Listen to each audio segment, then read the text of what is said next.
एक शाम जब वह एक नदी के पास आराम कर रही थी, उसे पेड़ों के बीच एक परछाई दिखाई दी। उसे एहसास हुआ कि वह अकेली नहीं है। अंधेरे से एक रहस्यमय शख्स सामने आया, काले कपड़ों में लिपटा हुआ। उसने अपना नाम अरमान बताया, एक खजाना खोजने वाला जो सालों से उसी नक्शे के पीछे था। अरमान ने मिलकर साथ काम करने का प्रस्ताव दिया।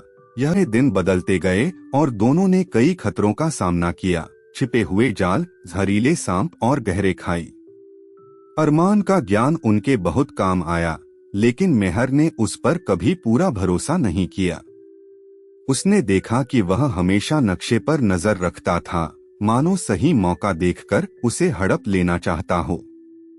उनके बीच का तनाव बढ़ता जा रहा था। वे उस छिपी हुई गुफा तक पहुंचे जहां नक्शे का निशान बना हुआ था।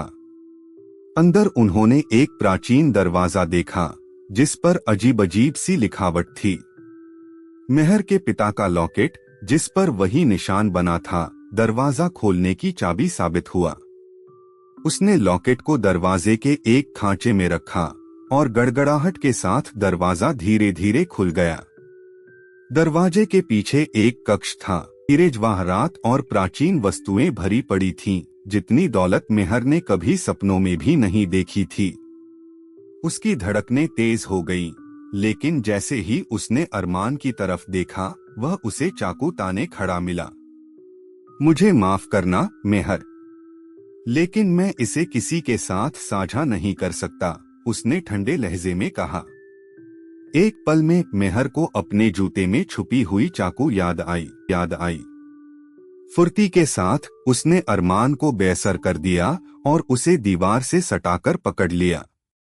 उसकी आंखों में हैरानी साफ थी। उसने मेहर को कमजोर समझा था। यह खजाना हमारा नहीं है, मेहर ने उसकी ओर देखते हुए दृढ़ता से कहा।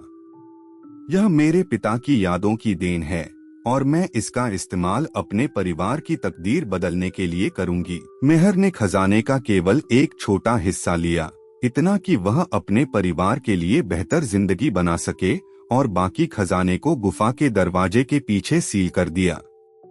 मेहर अपने गांव लौटी, लेकिन इस बार एक बदली हुई औरत के रूप में। अपने साथ लाए सोने से उसने एक नया घर बनाया, छोटा व्यापार शुरू किया और अपने भाई बहनों को स्कूल भेजा। उसकी कहानी पूरे गांव में फैल गई।